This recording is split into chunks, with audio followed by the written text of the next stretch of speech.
کاتتان باش بینەرانی خۆشەویستی تلویزیۆنی کۆمەڵە، زۆر خوشحاڵم بۆ ئەوەی جارێکی تر هاتوومەتە خزمەتتان بۆ پێشکەشکردنی بەرنامەیەکی تری دیالۆگ. ئەزیزان، ئێمە لە سری بەرنامەهایە کە پێشتر بوومانە سەبارەت بە داڕمانی ڕژیم، دارمانی کۆماری ئیسلامی بۆشاییەکە لە دوای ئەو داڕمانە دێتە پێشەوە و هەروەها جێگۆڕکەی دەسەڵات قسەمان کردووە لە بابەت کۆمەڵایەتیەوە، لە بابەت ژینگەوە، لە بابەت قانون و دادوانەوە قسەمان کردووە و ئەم جارە ئەمانەوێت جەخت بخێنە سەر مەسەلەی ئابووری کە دەتوانین بڵێن یەکێک لە سەرەکی ترین مەسەلەکانی داهاتووی ئاڵوگۆڕە لە ئێرانە.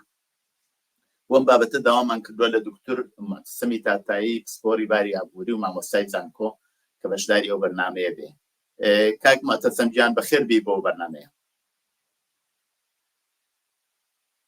بینەرانی ئەم بەرنامە زۆر زۆر سپاس. کاک مەعتەسەم، پێم خۆشە لە ئەوڵەوە ئاماژەیە بکەین بە ئێستا وەزیەتی ئێستەی ئێران لە باری ئابووریەوە لە چ وەزیەتێکایە، دوایەوە دینە سەر ئەوەی کە ئەگەر ئەو وەزیەتە چاو لێ بکەین وەزیەتی ئابووری لە داهاتووە چی لێ دێت و هەرو جۆرەکە لە پێشێکەکە باسم کرد مەسەلەی دەسەڵات و مەسەلەی بۆشاییەکە و ئەو جێگۆڕکەی دەسەڵاتە چی لێ دێت. ئێستا وەزیەتی ئێران لە چه ئاستێکایە گەرەکرێ بە کورتی باسێکمان بۆ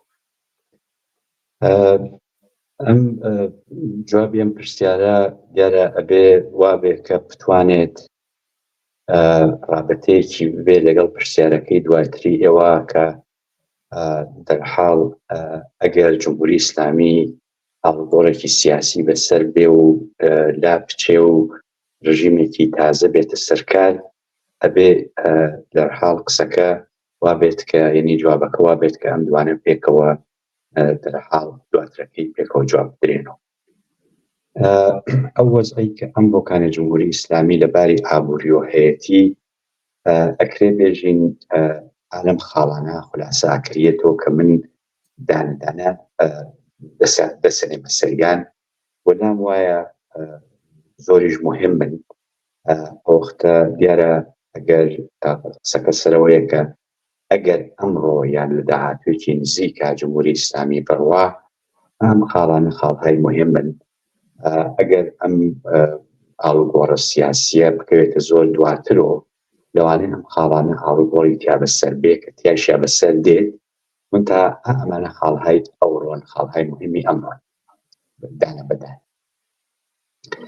یەکەم شتەیەکە کە هەیە ئەبێ قبوڵی بکەین ئەوش ئەوەیە کە دەوڵەتی ئێران گەورەترین ساحێوکارە لە ئێرانە. ئەمە معناکەی چییە؟ معناکەی ئەوەیە کە تێدادێکی قابلی بەرچاوی ئەو کەسانێک کە لە ئێرانە کارەکەن لە ئستخدامی دەوڵەتی ئێرانە. جا ئەمانە معالیمی شامل ئەبێ ئەو کەسانێک کە لە بەشی مربوط بە بێداشت و دەرمانە کارەکە شامڵی ئەبێ ئەو کەسانێک کە لە بەشهای جۆر بە جۆری ترانسپۆرتیشن و ترانسپۆرتی ئێرانە کارەکەنی شامل ئەبێ، ئەو وەختە کارمەندانی ئیداراتی مختلفی دەوڵەتی شامل ئەبێت.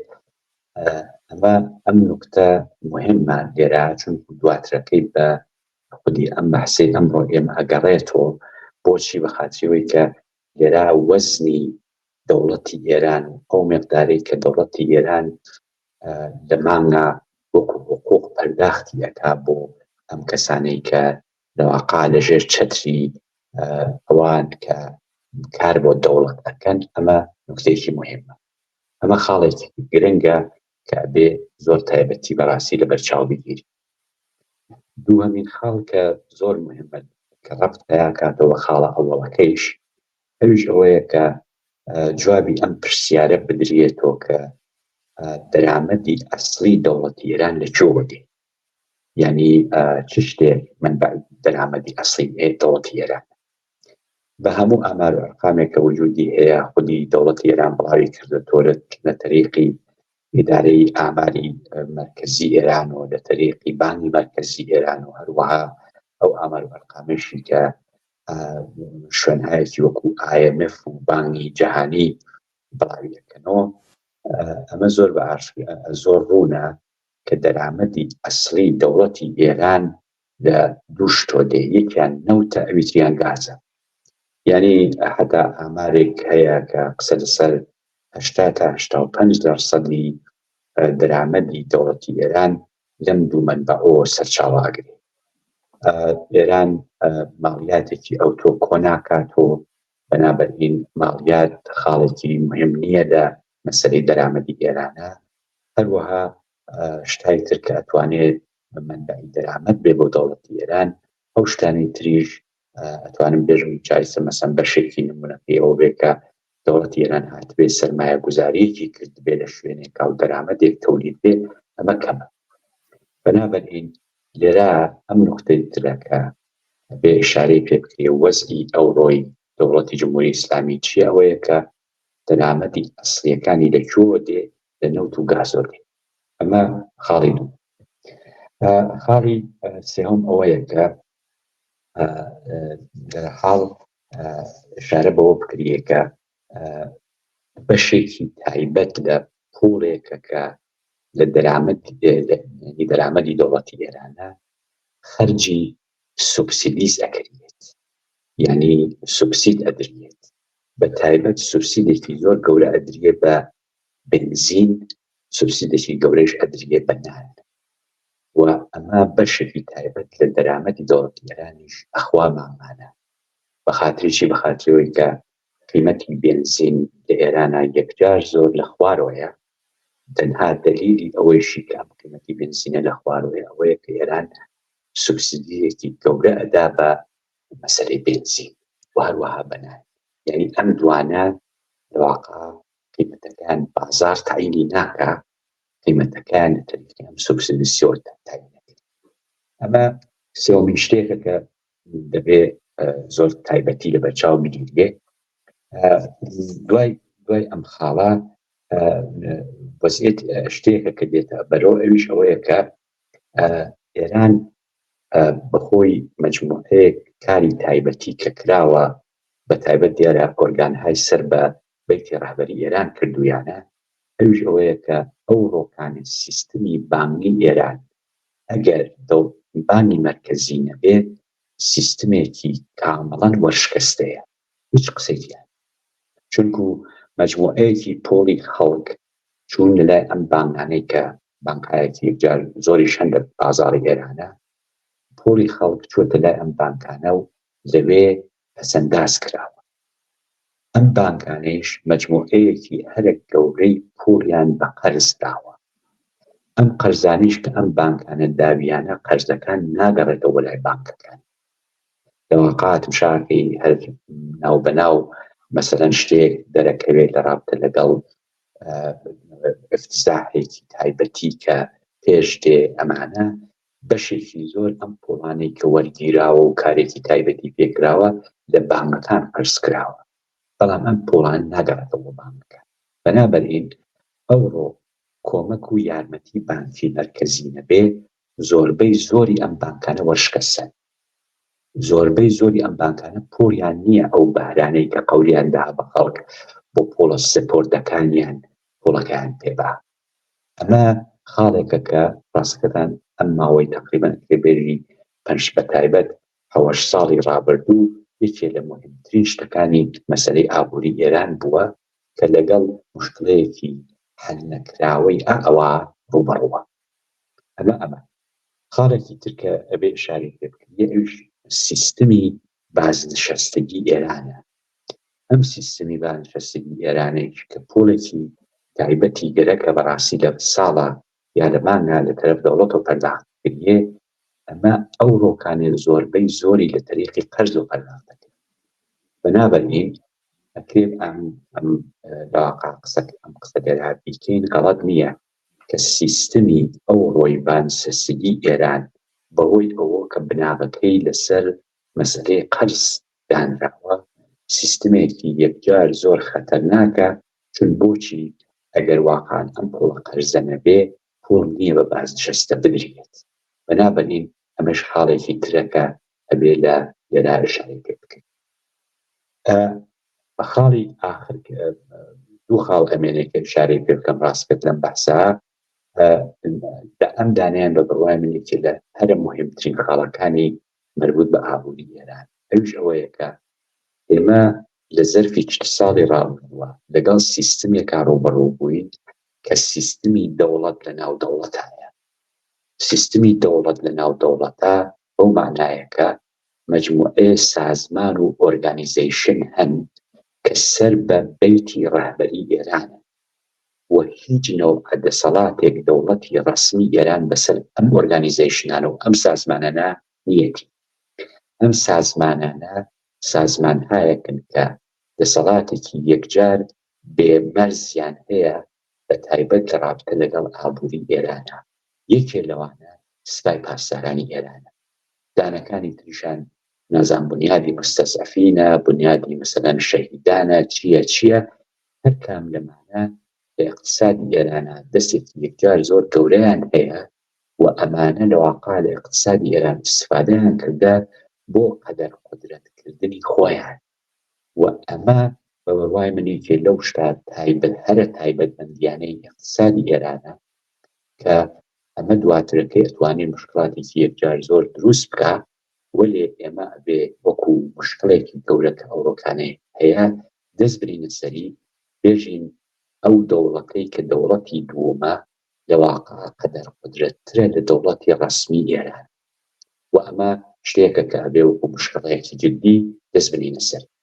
ئاخرین شتێکە کە ئەمەوێت ئشارەی پێ بکەم لە رابطە لەگەڵ مشکڵاتە کە هەیە هەموو ئەم وەزعە بخەینە سەر یەک سیستمی بانگی مەسەلەی مشکڵاتی مەسەلەی بازنشستگی حزوری دەوڵەتێک لە ناو دەوڵەتێکی ترا تەواوی ئەوانە لە اقتصادی ئێرانە شتێکی باوکردە کە یەکێ لە معزەلاتی هەرە گەورەیە ئەویش مەسەلەی ڕاندخاریە. یعنی ئێران وڵاتێکە کە ڕاندخاری دەورێکی هەرە عەزیم ئەگێڕێ. ڕاندخاریش دیارە معنایەکی زۆر سادەی هەیە ئەویش ئەوەیە کە پوڵێک و ئیمکاناتێ بێت بۆ لای تۆ بەبێ ئەوەی کارە بۆ کرد بێ. ئەمە پێشن ڕاند، ئەمە معنای ڕاندە. ئەو ڕۆکانێ لە ئێرانە تەنها ڕانتی اقتصادی وجودی نییە، ڕانتی ئیجتیماعی وجودی هەیە، ڕانتی سیاسی وجودی هەیە. کابرایەک مشاکەیتە بێ بە مەسەلەن نمایەندەی مەجلیس بە بۆنەی چی و بە بۆنەی ئەوە کە ئەمە کەسێکە کە مەسەلەن سوپای پاسداران پێی باش بووە کە بێ بە نمایەندەی مەجلیس نە بەر ئەساسی ئەوانی خۆی و کاری خۆی و ئەوە سیستمی. بەنابەرین ئێمە ڕانتی سیاسیمان هەیە، ڕانتی ئیتلاعاتیمان هەیە، ڕانتی قەزاییمان هەیە. تەواوی ئەمانە ڕاندهایەکن باشە کە لە سیستمی ئەوڕۆی ئێرانە هەمویان کارکردێکی یەکجار زۆر گەورەیان هەیە و بەڕاستیش ئەتوانن بێژن کێ لە معزەلاتی هەرە گەورەی ئەم بۆ اقتصادی ئێران. ئەمە مای دوای پرسیارێک.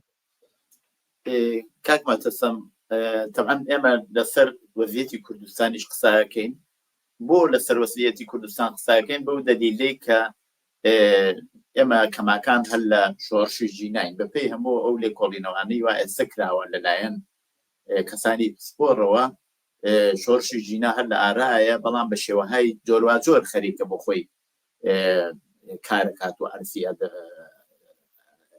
ئەرزی عملەکات و لە ساحەی سیاسیایە جایسە لە تەحریمی انتخاباتەوەیە لە جەژنی نەورۆزەیە یانەدام لە زۆر بابەتەوەی و کوردستان نەقشی زۆر سەرەکی هەیە بەڕاستی لەم زوتنەوەی ژیرە و دیارە مەسەلەی ئابووری کوردستانی شێوەش بۆ خۆتان لەسەری کارتان کردووە چەند جار کۆنفرانسای مختلفە کە منیش بۆ خۆم لەوێ بووم لەو بابەتەوە کاری تایبەتیتان کردووە لەسەرەوەیش قساکەین.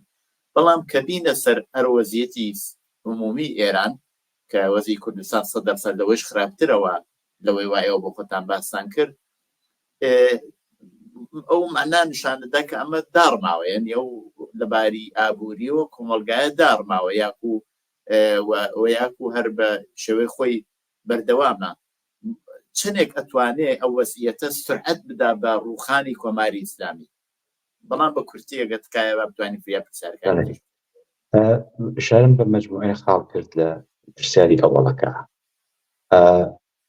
بەڵام دیارە بۆ ئەم قسانی تری ئەلان بکرێ چون بەسەکەی ترەوە پرسیارەکەتان ئەوەیە کە ئەم وەزعێتی ئەمڕۆ زۆر دەقیقتر چییە. ئەگەر لە سەدهێکی ماکرۆ تمشای بکەین، ئێمە لە ئێرانە ئەوڕۆکانی لەگەڵ تەوەڕمێکی یەکجار زۆر گەورە ڕوبەڕووین. ئەم تەوەڕمە ڕاستی هیچ نیشانهایەک لەوە نییە کە ئەم تەوەڕمە لە شوێنێکا بوێسێ یاکو ئەوەی کە مەسەلەن کەم بکە. ئەم تەوەڕمە بەرەو سەر ئەڕوا و زۆرتریش ئەبێ. دلیلی ئەسڵیەکەشی ئەوەیە کە دەوڵەتی جمهوری ئیسلامی پۆلی نییە و کەسری بودجەیەکی تایبەتی هەیە و ئەم کەسری بودجە تایبەتە تەنها و تەنها ئەوڕۆکانی لە تەریقی چاپی پۆلی بانکی مرکزیۆ تامینەکرد. بەنابەرین مادام تۆ ئەو مقدار لە ئیمکاناتی کە پێویستە وەکو دەوڵەت ئەو ئیمکاناتە نییە، یعنی ئەو دەرامەدەت نییە لە واقعە، بۆ مەجبوری پۆل چاپ بکەی. پۆلیش چاپ بکەی نەتیجەکەی بەبێ ئەملاولا تەواوی زۆر و زۆرترە. ئەمە یەکی. دووەمەکەیشی ئاخرین ئامارێک کە تقریبا ئەکرێ بێژن 17 ڕۆژی ڕابردوو هاتێتە دەرەوە زۆر بە ڕۆشنی ئیشارەی دەسەنێنی ئیشارەی پێکا ژۆیە کە بێکاری یەکجار زۆر بووە. ئامارەکەیش کە ئامارێکە دیارە ئەوان خۆیان دەسی بۆ بن هەروە بێت بۆ شکڵا هێنی ناکەن، بۆ شکڵا ئامارەکە ئامارە واقعیەکە نادەنە دەرەوە، بەڵام هەر ئەو ئامارەشی کە بڵاوی دەکەنەوە ئەو ئامارە بە تەوری واقعیەتی نیشانی هاکە بێکاری زۆری کرد.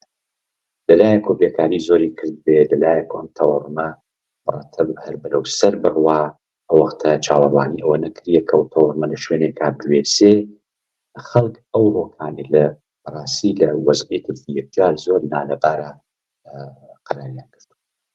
ئەمە تەنها و تەنها لە رابطە لەگەڵ قسە و باسی خەڵکانیە کە تۆ بتوانی ئەمە دەرک بکەیت. تەنانەت زۆر کەسیش هەیە کە خۆی سەر بە دەوڵەتە، لەگەڵ دەوڵەتە ارتباطی هەیە، نزیکایەتی هەیە، بەڵام هەستی بەوە کردێت ئەم وەزعە ناتوانێت ئابم شکڵە ئیدام پێیان بکە. مەجموعەیەک ئابووری ناس و کەسانی تایبەتی شەن لە ناو تاقەی ئێرانە کە ئەو ڕۆکانێ بەهۆی ئەو موقعیەتێک کە هەیەە و دەرحاڵ یا جایسە موقعیەتێکی دانشکاریە یا شتێکی تر، ئەگەر ئینسان تەوەجۆیش بکا بە ئەو مساحبانەی کە ئەیکەن و کردیانە، ئەوانیش هەر نەزەریان وایە کە ئەم وەزعە قابلی دەوام نییە ئەگەر بەم شکڵە بڕواتە بەر. جاوەیە کە ئێمە لەگەڵ وەزعێتێکی ئاوا ڕوبەڕووین، لە پەنای ئەویشا ئێمە لەگەڵ وەزعێتێکی سیاسی تایبەتی شا ڕوبەڕوو بوونەتەوە کە لەو سەردەمەوە کە ئەم جریانی سیاسی مەحسا هاتەتە بەرەوە یا ئەم جریانی سیاسی ژینا هاتەتە بەرەوە. ئەمە هەمیشە خۆی ئەلعانەکە رابطە لەگەڵ ئێرانە وەزعێتەکەی لەباری سیاسی و برتقان قۆناغێکی تر بەڕاستی و بەتایبەت لەم باوەڕم شتێک کە نەورۆزی ئەمساڵ کراوە، ئەمە خۆی یەکێ لەو شت تایبەتیانەیە کە زۆرتر مەسەلەی نەورۆزی بەتایبەت لە شوێنێکی وەکو کوردستانە کردە بە شتێکی سیاسی، یعنی لە قاڵبی شتێکی مەسەلەن فەرزکەین بێژین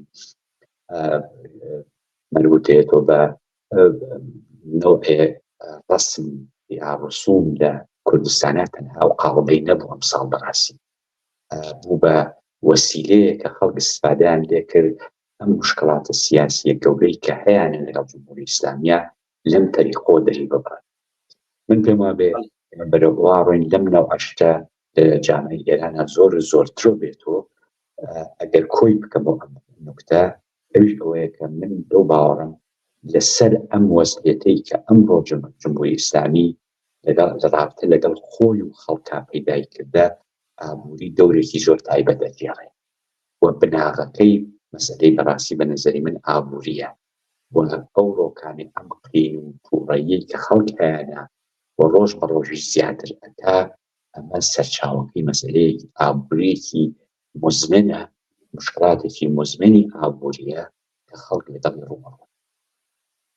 بەڵێ بەو جۆرە کە باس کرا دیارە کۆماری ئیسلامی بەرەو داڕمان نەچێت، یعنی ئەوە هەموو نیشانەکان ئەوە ئەڵێت.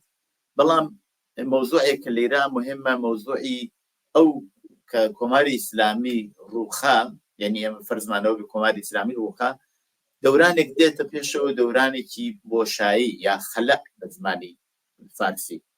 لەو دەورانی خەلەعە وەزعیەت چۆنی لێدێت؟ چونکی ئەمە تجربەی ساڵی 57مان هەیە بە تجاربی وڵاتانی عەرەبیمان هەیە تقریبەن لە دەورانی ئەوەی بەناوی بەهاری عەرەبیە ناسرێت، تجربەی وڵاتانی یوگۆسلاوی و ئەوروپای شەرقیمان هەیە دوای ڕووخانی سۆڤیەت. لەخەرە دەورانی خەلە لە بڕێک لە وڵاتەکان جیاوازە، بە تایبەت لە وڵاتانی ڕۆژهەڵاتی ناوەڕاست تۆزێک بە شێوەیەکی ترە چێتە پێشەوە، چونکی ئەو بڕێک لە هێزەکان، بڕێک لە دەسەڵاتەکان چ لەباری ئابووری و چ لەباری سیاسی و چ لەباری قەزایی و ئەو استقلالیان نییە، ئەو سربەخۆییان نییە، و ئەوەیش شاید لەگەڵ ڕووخانی کۆماری ئیسلامیدا بدابڕێت و لێک بەربێ هەموو شتێک. ئەگەر وابێت ئەو بۆشایی ئێوە چۆنە بین باتەوەجب بەو شەرایەتەوە باسان کرد؟ من بەرەوەی کە جوابی پرسیارەکەیەوە بمەوە ئەمەوێ ئەلێرا زۆر کورد ئشارە بکەم بە بۆچوونی خۆم بەرامبەر ئەوەی کە جمهوری ئیسلامی بەرەو کوێ ئەڕوا. من بەڕاستی لەو باوەڕە نیم کە جمهوری ئیسلامی گەیشتە ئەو ڕەحەدەی کە لە حاڵی ڕووخاندنایە، بەڵام لەو باوەڕەم کە جمهوری ئیسلامی لەباری ئابووریۆ لەگەڵ مشکلاتێکی یەکجار زۆر جددی ڕووبەڕوە کە ئەتوانێت جمهوری ئیسلامی بەرەو ئەوە بەرێکە ئیتر ئەم جارەکانێ وردە خەڵک بێنە سەر ئەو قەنەعەتە کە ئەم وەزعە قابلی تەحمڵ نییە کە بێکارێ بکەن. ئەمە من زۆر ئالێرا کۆی بکەم سەرێک خۆم دابێت کە چۆن من پیشایی ئەو وەزعێتی ئەو ڕۆی ئابووری ئێرانەکەم. بێگومان ئەگەر ئەم ئاڵوگۆڕە سیاسیە بێتە بەرەو و جمهوری ئیسلامی بگات ئەو شوێنێکی تر نتوانێت ئەم دەسەڵاتای خۆی ڕابگرێ، ئێمە بەرەو وەزعیەتێکە ڕۆین کە ئەم وەزعیەتە دەبێت زۆر بە ڕێکوپێکی قسەی لەسەر بکرێ، بەتایبەت بەڕوای من ئەحزابی سیاسی وەزیفەیانە زۆر تایبەتی لەسەر ئەمە کار بکەن و بتوانن بەرنامە و پرۆگرامێکی ڕێکوپێکیان ببێ ناو چۆن ئەتوانن لەگەڵ ئەو وەزعە ڕوبەڕوو بنەوە. جا من هەوڵەکەی من ئەوەیە ئەوڕۆ بتوانم ئەمە بە دەرەجێشی بکەمەوە کردن. پێم وایە من پێشتری هەرپێکەوە قسەمان کردم پێما بۆ ئەمە پرسیارێکی زۆر جددیە بەڕاستی ئەو وەختە جێگای خۆشی هەیە کە قسەی زۆرتری لەسەر بکرێ. حتا من لەو باوەڕەم جێگایەتی کە کۆنفرانس‌های تایبەتی لەسەر بگیرێ و قسە و باسی زۆر تایبەتی لەسەر بکرێ بۆی کە ئەو ئامادەییە وجودی ببێ بەڕاستی. ئەمە نکتێکی مهمە. من ئالێرە دەست پێ بکەم بێگومان ئەگەر ئاڵوگۆڕێکی سیاسی بێتە بەهۆی ئەوەی کە ئاڵوگۆڕێکی دەوڵەتی بە وجود بێت، دەوڵەتێ بڕوان دەوڵەتێکی تر بێتە جێگاکەی، تۆ بتێت و نەتەیە ئابووری تووشی قەدانە بێت، یعنی شتێکە دەواقع بە اقتصادەکە وارد دەبێت و ئەم شوکانە ئەم شوکە هیچ معنایەترینی غێر لە ئەوەی کە ئەمە قەیرانێت. منتەها ناسینی خصوصیاتی ئەم قەیرانە مهمە. لە سیستمی کاپیتالیستیە سێ نەوە بوحران هەیە. بن ئەوە زۆر کورد ئیشارەیان پێەکە.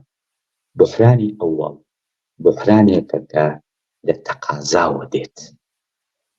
تەقازا لە بازاڕە نییە کە بە ئەندازەی کافی شت لە بازاڕە هەیە، بەڵام خەڵک نایسێن، خەڵک نیگەرانی ئایندەن، پوڵەکانیان خەرج ناکەن، ئەو شتانی کە لە بازاڕە هەیە بەدەست یعنی لەواقع ئەمێنێتەوە و کەس مشتری نییە.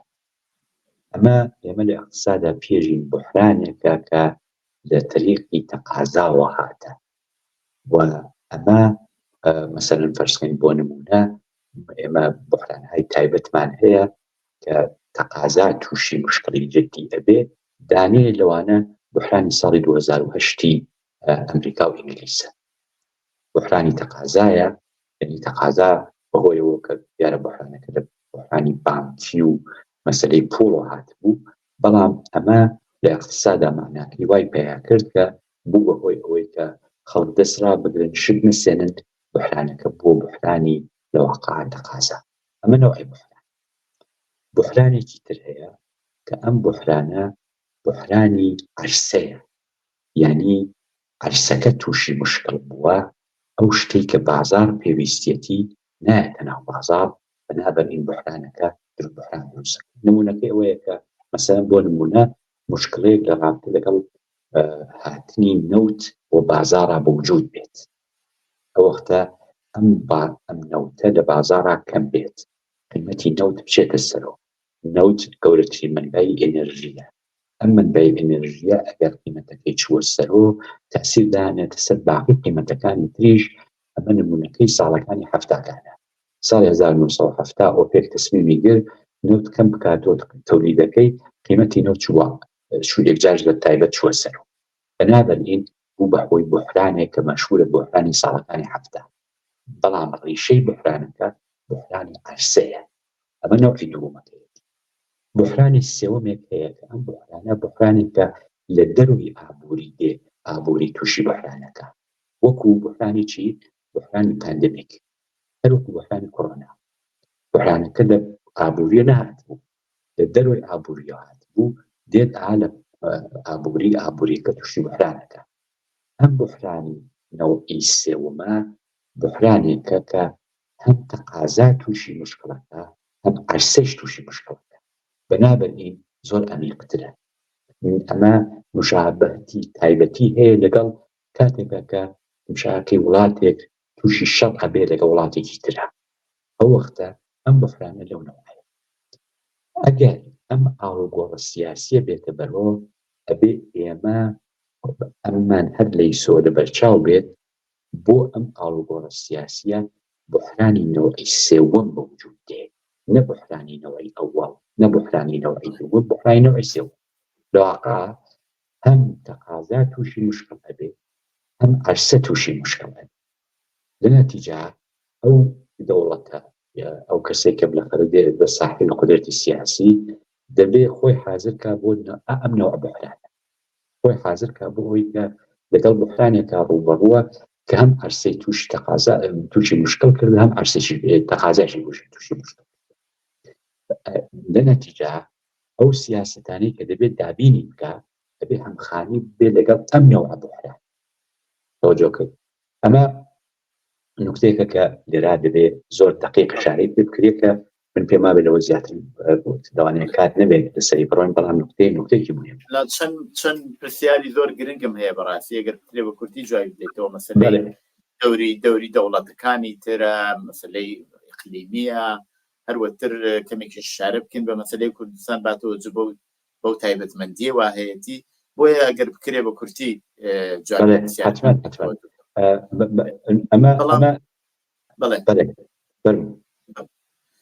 کە دێت کە بینە سەر ئەو وەزیەتە، ئێمە ئەبینین دەستبەندی های سیاسی ئێستا لە ئێرانە لە سەتحی سەراسەریە، لە ئاستی سەراسەریە ئێمە ناتوانین بەو شێوە بیبینین.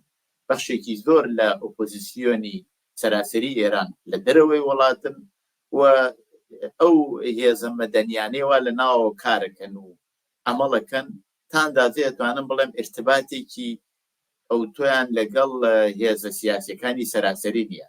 وەزیەتی کوردستان جیاوازە، با تۆجە بەتار بە ئەو مێژۆی واهەیەتی و دەوری هێزە سیاسەکان و خەڵکیش بۆ خۆیان لەگەڵ ئەو هێزە سیاسەکانە بەنەوە یا پەیوەندیان هەیە یا سەمپاتیان هەیە یا علاقەمەندیان هەیە. لێرە تۆزێک جیاوازە لە کوردستان.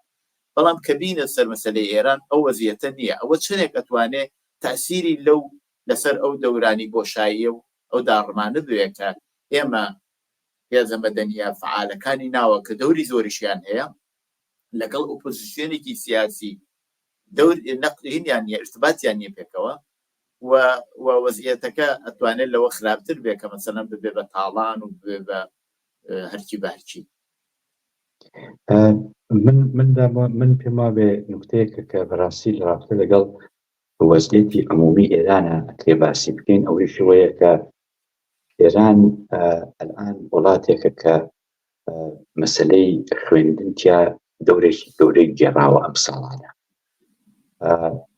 دیارە ئەمە چنێک ئەگەرێت و سەر سیاسەتەکانی دەوڵەتی جمهوری ئیسلامی نازانم، بەڵام ئەتوانم ئەمە شارەی پێ بکەم کە خەڵکی ئێران بەگشتی لەسەر مەسلەی باسەوادکردنی مناڵەکانی خۆیان پۆڵێکی گەورەیان ئەم ساڵانە خەرج کردە. هەرچەند ئەم پۆڵە گەورەکە خەرجیان کردن خەڵکە بەرهەمێکی زۆر عەجایبی نەبووە، بەخاتریەوەی کە زۆربەی زۆریان بەداخەوە ئێستاکانێ بێکارن. منتە ئەمە بە بڕوای من لە معادڵاتی سیاسی داهاتووی ئێرانە دەورێکی تایبەت دەگێڕێ. من لام وایە ئێران جزئی ئەو وڵاتانە بێت ئەگەر ئاڵوگۆڕێکی سیاسی گەورە لە تیا بەوجود بێ بەهۆی ئەمەی کە بەتە ئەم قشری جوانە زۆر وەسیعی کە هەیەی تحسیڵکردن، ئەمە ئەتوانێت دەورێکی گەورە بگێڕێ لەوە کە وەزعەکە بەرەو خراپی نەڕوە. ئەمەم قبوڵە قسانێکی ئەوە شارەتان پێکرد رابطەی بین ئۆپۆزیسیۆنی دەرۆ ئەو وەختە ئەوە فعالینی ناوە. من پێما بێ جێگای خۆیەتی بەڕاستی ئەم دوانە لە یەکتر زۆر نزیکۆ بنەوە، ئەو وەختە بتوانن ڕێگایەک بدۆزنەوە کە ئەگەر هاتوو ئەم ئاڵوگۆڕە سیاسی هاتە بەرۆ بەرنامەیەکی مشتەرکیان بێ بۆ ئەوەی کە بتوان ئەم قەیرانێکی شارەم پێکرد بێتە بەرەو قەیرانێکی گەورەیش هەبێت. چونکو هەروەکو باسم لێکرد قەیرانی نەوعی سێومە، قەیرانی نەوعی سێومیش بەڕاستی شتی تایبەتی خۆی لەگەڵ خۆیان هەیە، ئەوەیە کە ئەبێ لەواقع هاوکاریەکی زۆر جدی بکرێ بۆی کە بتوانرێ ئەم مەرحەلەکە دێتە بەرەو.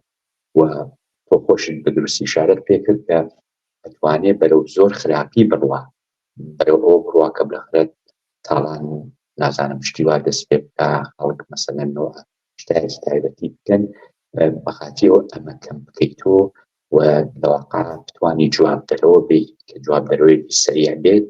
ئەگەر ڕێگاهایەک بدۆزرێتەوە ئەوەی کە من شارم پێکرد ناوی ئەوەڵ بۆ ڕاستکە دەرەکە ئەوی ژۆیەکە شناختە بحرانەکە بەڕوای من مهمە. تۆ لەگەڵ چ بحرانێک ڕوبەڕوو دەبیت. شتێکی تر کە لێرە هەیە کە بەڕاستی جێی خۆیەتی ئیشارەی پێ بکرێ ئەویش ئەوەیە کە تۆ چ پلانێک داهەنێ. ئیتر ئەم جارەکانی تۆ پلان داهەنێم باش، ئەم جار تۆ قسە بێ بکەی لەسەر 3 دانە دەورە و ئەمە ئەم 3 دانە دەورە بێریتە ناو پلانەکانی خۆت بەڕێک و پێکی، چونکو تۆ ئەتەوێ اقتصاد سازمان بێ و مشکلاتی اقتصادیەکە دێتە بەرۆ بتوانی لەگەڵی ئەو بەڕوو بیتەوە. ئەم 3 دەورە چین؟ کۆتا مدەت، میان مدەت، درێژ مدەت. لە ئابووریە بۆ هەر کام لەمانە بەرنامە و هەنگاوی تایبەتی هەیە.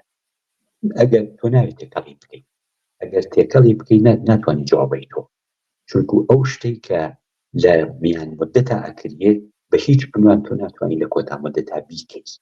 ئەمە واقعیەتەکەیە. بۆ نمونە تۆ چرخی تەولید ناتوانانی لە کۆتا مدەتا بیخەیتۆ کار، چون چرخی تەولید پێویستی بە زەمانە.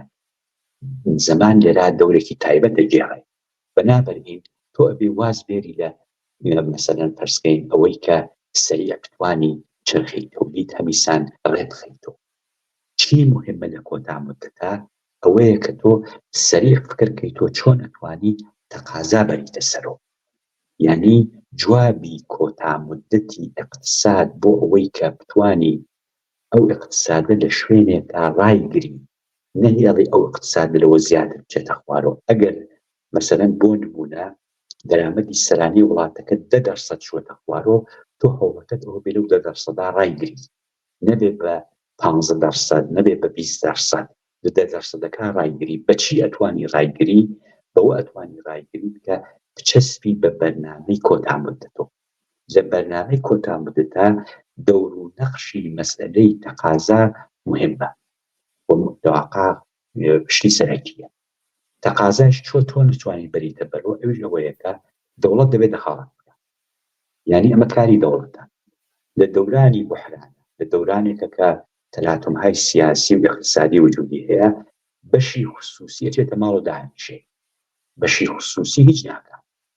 یعنی هیچ انتظارێک نابێت لە بەشی خصوصی ببێت کە لەو دەورانە بتوانێت کارێک بکات.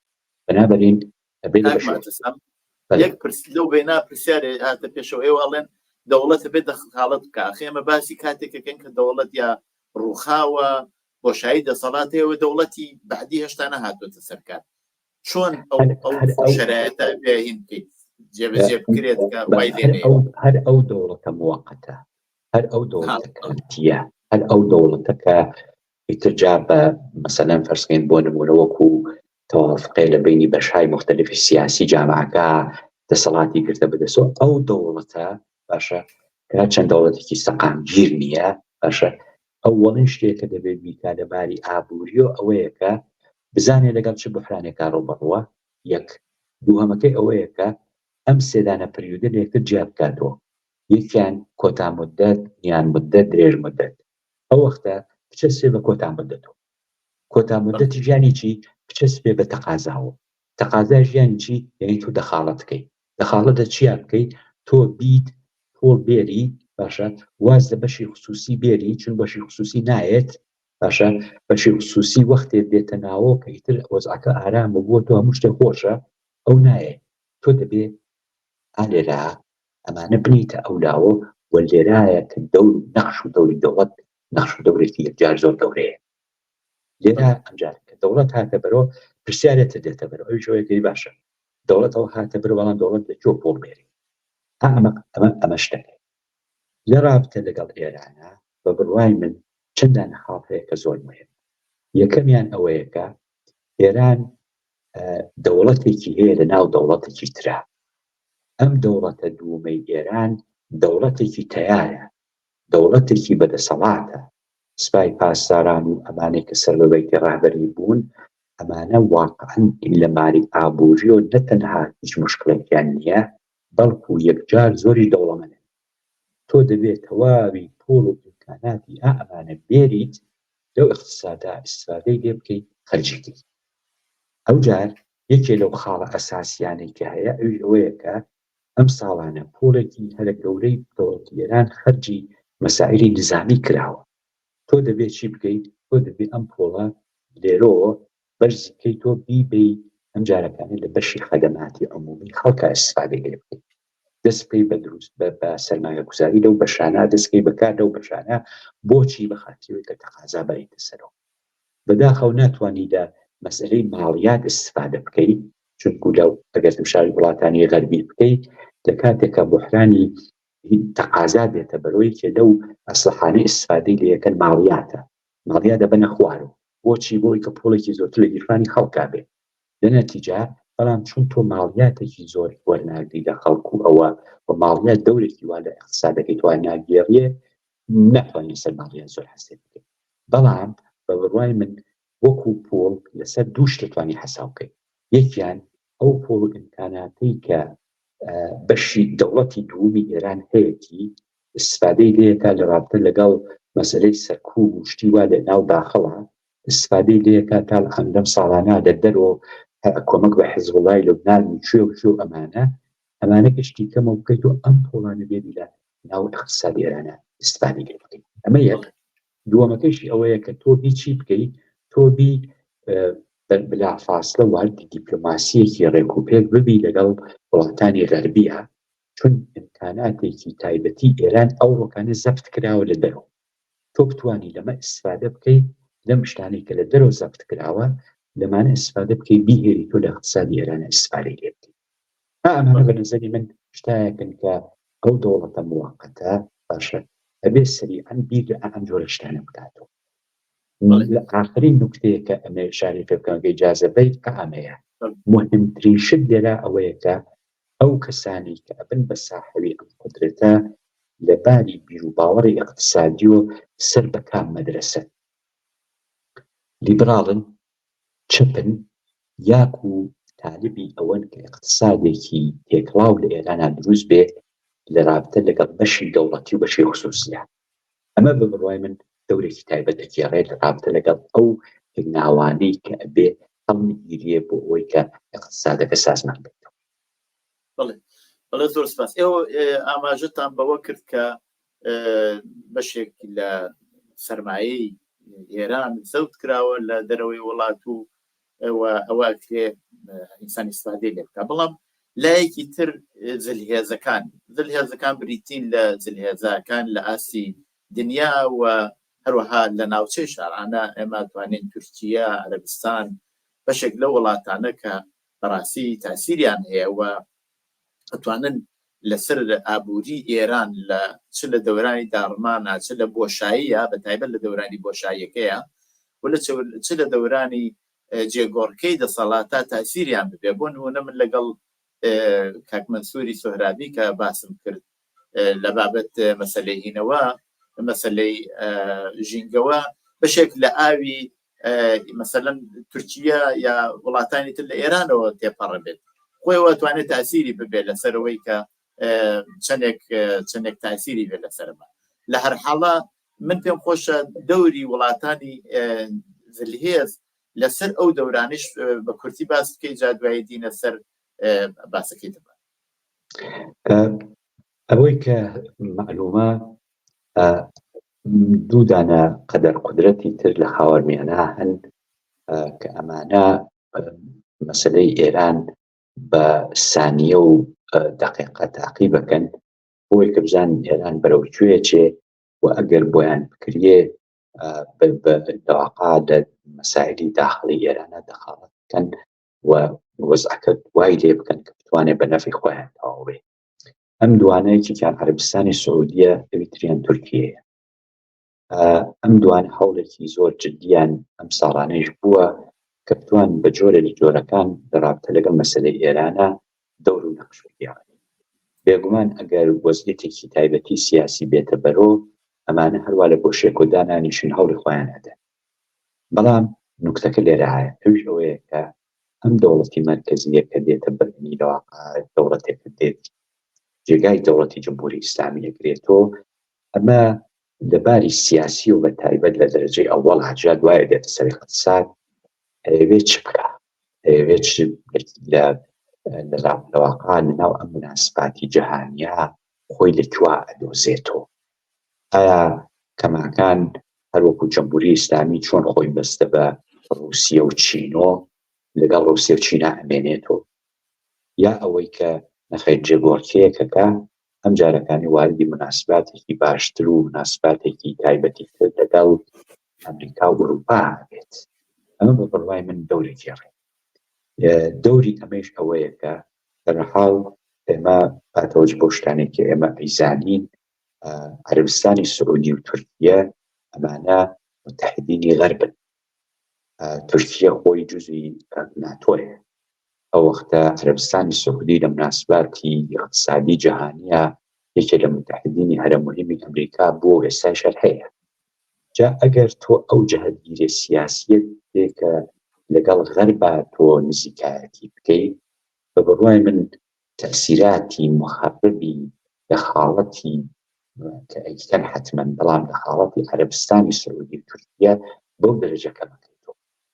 بەڵام ئەگەر ئێران بەنی ئەو دەوڵەتی کە دێتە سەرکار هەوڵەکەی ئەوە بێت کەماکان رابطەیەکی یەکجار نزیکی هەروەکو جمهوری ئیسلامی لەگەڵ ڕووسیە و خۆی بە ئەقماری ڕووسیە و چین بزانێ بە بڕوای من بێگومان تورکیە و عەرەبستانی سعودی بە پۆڵێکی زۆر کە بیڕێژنە ناو ئێران ئەو وەزعەی لێ ئەشێنن چونکو ئەوان پیان وایە کە دەبێت ئێران جاگیرێکی تری بێت. ئەمە بە بڕوای من نوکتێکی مهم. طبعا کاتم زۆر نەماوە ویست لەسەر مەسەلەی ئابووری کوردستان قسە بکەین بەڵام پێشتر لەو بابەتەوە قسە زۆر کراوە بەڵام باتوەج بۆ دەوری هەیە مەسەلەی کوردستان و لە ئاڵوگۆڕەکانی داهاتووە وەزیەتی کوردستان بە نوعێک جیاواز ئەچێتە پێشەوە هەموو ئەو شتانە گوا پیشانەدا حداقل موقعیەتێکی تر دێتە پێشەوە داخوازەکانی خەڵکی کورد دێتە مەیان لەو بابەتە شۆگەرەکرێ بە کورتی باسێکما بۆ بکە لە ڕابطە لەگە مەسەلەی ئابووریە باتۆز بۆ خودی کوردستانیش وڵاتێکە کە کانگای ئاو و فلزات و دۆشتی تری هەیە و ئەتوانێت هەتا نیروی کاریش ئەتوانێت تاسیری لە داهاتووی ئابووری ئێرانە بێت چەندێک ئەوە ئەتوانێت لەینی کوردستانیشە چەندێک ئەتوانێت تاسیری بە مەسەلەی کوردستان لەم بابەتەوە بە کورتی کاکەم. ڕاستەکەتان گەرەکە دەبات ئەگەر ئاوا کەسێک چاوێکی زۆریش پێویست ناکە بەڕاستی زۆر تایبەتی و ئەمیق و ئەوە بچێتە ناو نەخی هەموو مەسایلی ئابووری ئێرانە، ئەگەر هەروە چاوێکی ئەوە سەرسەریش بخشێنێ بەسەر ئابووری ئێرانە، شتێکی زۆر زۆر سریع بۆ دەرەکەوێت. ژەوەیە کە لەباری ئابووریش دوو شوێن بەڕاستی وەزعیەتێکی یەکجار زۆر نالەباریان هەیە لەباری مقایسە لەگەڵ باقی شوێنەکانی تری ئێرانە. ئەو دوو شوێنە دانەیەکیان بەلوچستانە، دانەیەکیشیان کوردستانە. ئامار و ئەرقامەکەی هەیە، من پێشتر لە تاقیقەکە کردم لە ساڵی ڕابردووە، ئەو ئامار و ئەرقامەم کۆ کرد و ئامار و ئەرقامەکە هەیە، پیشانی ئەدا زۆر بە ڕۆشنی وەزعی ئەو شوێنانەی کە کوردی هەیە و هەروەها وەزعی منتەقەی سیستان و بەلوچستان لەباری ئابووری و بەڕاستی وەزعێکی زۆر زۆر نالەبارە. وەکو نمونەیەک من لێرە شاری پێ بکەم، لە پێشتریش شارەم پێکردە، ئەگەر تمشای مەسەلەی تەواڕم ئەکەی، زۆرترین تەواڕمی ئێران لە ئیلامە، یعنی کوردستانی ئیلام زۆرترین تەواڕمی کولی ئێران، زۆرترین بێکاری ئێران لە کرماشانە. ئەمە وەکو دوو نمونە، حتا بێکاری سیستان و بەلوچستان کەمترە لە بێکاری کرماشان. ئەمە ئامارەکەی موجودە. بەنابەرین ئەم وەزعیەتە، ئەم بربەرەکان کە تایبەتی کە ئەم دوو خەڵکە، خەڵکی کورد و خەڵکی بەلوچ لەگەڵ جمهوری ئیسلامیە ئەیکەن، بەڕاستی جیا لە مەسائلی تایبەتی تاریخیە کە هەیە ئەکرێت ئشارەی پێ بکرێەوەمانە، مەسەلەی ئابووری دەورێکی گەورە گێڕێ. و بەنابەرین من لام وایە کە ئەگەر هەر ئاڵوگۆڕێک بەوجود بێت لە ئێرانە، وەزعی ئەم دوو شوێنە زۆر خراپتر ئەبێت لە ئەووەڵ. بۆچی؟ بەخاتری ئەوەی کە ئەو ئیمکاناتەی کە لەم دوو شوێنە هەیە نسبەت بە شوێنەکانی تری ئێران زۆر کەمترە. من پێم وابێ یعنی ئەلعانەکە کە ئەبینی مەسەن لە شوێنێکی و کوردستانە بەخاتری نەبوونی دەرەتان، نەبوونی کار، کۆڵبەری بووە بە شتێکی زۆر مهم، دەستفرۆشی بووە بە شتێکی زۆر مهم، ئەم دوانە بوون بە منبعی پیاکردنی کار و منبعی دەرامەدی ئەم خەڵکە بێکارەی کە لە شوێنەکە وجودیان هەیە. تەبعەن ئەگەر ئەوزاع سیاسیەکە بەرەو خراپی بڕوا، وەزعیەتەکە لەم دوو شوێنە خراپتر ئەبێتەوە. لە نەتیجە من لەو باوەڕەم ئەو دەوڵەتەی کە ئەچێتە قودرەتی سیاسیۆ دەبێت ئەمە قبول بکات کە جمهوری ئیسلامی ئەم جیاوازیە تایبەتیە اقتصادیەی لە بینی شوێنهای جۆربەجۆری ئێرانە بە وجود هێناوە. بەنابەرئین ئەبێت تەوەجوهی ویژە بکا بە ئەم دوو شوێنە. یعنی ئەگەر قەرار وایە پۆڵێک وەکو سەرمایە گوزاری دیاری بکرێ کە لە شوێنهای جۆربەجۆری ئێرانە سەرمایە گوزاری بکرێ، ئەبێ بەشی ئەم دوو شوێنە تایبەتی بەردێک بدرێت. ئاماری مرکزی ئاماری ئێران ئێژێ ئەم ساڵانە جمهوری ئیسلامی لە ئوستانی کوردستانە کەمتر لە 1% سەرمایە گوزاری کردن، کەمتر لە 1%. یعنی جیاوازێکی هەرە گەورەی دروست کردە لە بینی شوێنێکی وەکو کوردستانە و مەسەلەن شوێنێکی وەکو سنانە. بەنابەرئین ئەم مەناتقە احتیاجیان بە تەوەجوهی ویژە هەیە، احتیاجیان بە ئەتوانم بێژم کۆمەکی ویژە هەیە. جا ئەوەیە کە وتم بێگومان چون ئێمە لەگەڵ قەیرانێکی گەورە ڕووبەڕوو ئەبینەوە، قەیرانەکەش قەیرانی هەم عەرزەیە هەم تەقازا. ئەمە تەئسیرەکەی لەسەر ئەم دوو شوێنەی ئێرانە زۆر ئەمیقترە بێ، زۆر تایبەتی ترە بێ. بەنابەرین ئەبێ کارێکی تایبەتی بکرێ کە سریع بتوانرێت یارمەتی ئەم دوو شوێنە بدرێت و ئەم فاسڵە کە هاتەتە بەرەوە لە بینی ئەم دوو شوێنە و باقی شوێنەکانی تری ئێرانە بە دەرەجەیەک پڕ بێتەوە. ئەگەر ئەمە نەبێت، بەڕاستی ئێمە ئەتوانم بێژم لەگەڵ مەجموعەیەک گیرروگرفتی سیاسی ترا ڕووبەڕوو ئەبینەوە، بۆ ئەوەیش کە بەرحاڵ لەوانەیە ئەگەر ئەو ئێعتمادە وجودی نەبێ لە بینی خەڵکی کورد و هەروەها دەوڵەتی جەدیدی مرکزی ئێران کورد لە فکری شتێکی ترابێ، کورد لە فکری ئەوە بێ خۆب لەگەڵ مەسەلەن کورد لە کوردستانی عێراقا نزیکایەتیەکی تایبەتی بکە، دوای ئەوە خاڵێکی ترکە بە نظری من مهمە و لە کاتی بحرانە زۆر قوڵترا بێتەوە ئەم اختلافەیە کە جمهوری ئیسلامیش پەلەی پێدا ئەوڕۆ اختلافی بینی کورد و تورکە کە ئەبێ کورد زۆر وریانە بەرخورد بەمە بکە کە واقعاً ئەم کێشە دروست نەبێت و ئەم کێشە نەبێتە هۆی ئەوەی کە ئەم خەڵکەی کە ئەونا زوڵمی لێکراوە جمهوری ئیسلامی لە وەزعیەتێکی نالەبارە قەراری داون ئەوەی تر وەزعەکان خراپتر بێتەوە. ئەمە خاڵا من کە من پێم وایە لە ئاخرین پرسیارم ئەوەیە کە